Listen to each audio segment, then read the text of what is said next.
18 વોર્ડનો સમાવેશ થાય છે, ત્યારે સેન્ટ્રલ ઝોન વિસ્તારની આજે રિવ્યુ બેઠક રાખેલી હતી. પ્રશ્ન નાનો હોય કે મોટો હોય, પ્રશ્ન હંમેશા પ્રશ્ન જ રહેવાનો છે. ત્યારે જે કામ સ્ટેન્ડિંગની અંદરથી મંજૂર થયેલા હોય તે કામ કેટલા ચાલુ છે, કેટલા પૂર્ણ થવાના બાકી છે અને કેટલા હજી પ્રક્રિયાની ના ચાલુ છે, એટલે એના માટેની આપણે આજે રિવ્યુ બેઠક બોલાવેલી હતી. ખાસ કરીને ચોમાસાની અંદર રોડ રસ્તાના પ્રશ્ન, કેમ કે ડીઆઈ પાઇપલાઇન મહાનગરની અંદર આપણે નાખેલી છે ત્યારે, અને ઉપરથી એક ચોમાસું આવેલું એના હિસાબે થઈને રોડની હાલત જે થઈ છે એની પણ એક બેઠક બોલાવેલી કે જ્યાં વધારે ઊંડાઈ હોય ત્યાં પૂરું કરી અને ઠીકરાના પેચવર્કના કામ ચાલુ કરી દેવાના, જે અત્યારે રાજકોટ મહાનગરપાલિકાની અંદર બોર્ડની અંદર થઈ રહ્યા છે.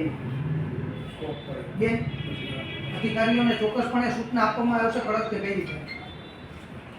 અધિકારીને ચોક્કસ રીતે સૂચના આપવામાં આવી છે કે પછી વખતથી કે જ્યારે પણ રિવ્યુ બેઠક પાછી બોલાવવામાં આવશે તો જેટલા પ્રશ્ન રજૂ થયા છે એ પ્રશ્નમાંથી કેટલા પ્રશ્નો સોલ્વ થયા છે અને હજી કેટલા પ્રશ્નો બાકી છે એની તાત્કાલિક જે રિવ્યુ બેઠક પૂરી થઈ ગયા પછી સમય પછીથી પાછી જ્યારે બેઠક બોલાવવામાં આવશે ત્યારે સેન્ટ્રલ ઝોનની અંદર જે વોર્ડનો સમાવેશ થાય છે તે બધા વોર્ડની પાછી રિવ્યુ બેઠક બોલાવવામાં આવશે કે જેથી કરીને આપણું રાજકોટ ખરેખર રળિયામણું, હરિયાળું અને ખૂબ સુંદર ને વિકસિત રાજકોટ શહેર છે. ત્યારે આ વખતે રાજકોટ મહાનગરપાલિકાની અંદર ડીઆઈ પાઇપલાઇન નાખેલી હોય અને ઉપરથી ચોમાસું વરસતું હોય પાણી, ત્યારે આપણે ઠીકરાના કામ તે કરી શકતા નથી. તેના લીધે ખાડાઓ પડેલા હતા, મોરમ પણ નાખેલી હતી, પણ વધારે વરસાદના હિસાબે થોડાક પ્રશ્ન વિશેષ હોય અને ખાસ કરીને આપણે જ્યારે પાઇપલાઇન નાખેલી છે ત્યારે પબ્લિકની સુવિધા માટે થઈને આ સુવિધા આપણે કરેલી, પણ વરસાદના હિસાબે આ પ્રશ્ન જ્યારે સામે આવેલો ત્યારે તાત્કાલિક ધોરણે આ મોરમ નખાવેલી, ખાડા પૂરા કરાવેલામાં અત્યારે રાજકોટ મહાનગરપાલિકાની અંદર યુદ્ધના ધોરણે રોડ રસ્તાના જે ગંભીર પ્રશ્નો હોય એનું કામ ચાલુ છે. બે ખાસ સવાલ ઉત્પન્ન થઈ રહ્યો છે. આપણે એન્જિનિયરો સારામાં સારા છે, સારો પગાર આપીએ છીએ, એમને એટલી તો ખબર જ હોય ને કે આ કામ આટલા સમયમાં પૂરું થવું, લોકો હેરાન ન થાય. મોરબી જેવી પરિસ્થિતિ આયા થાય એવી તૈયારી છે, શું લાગે?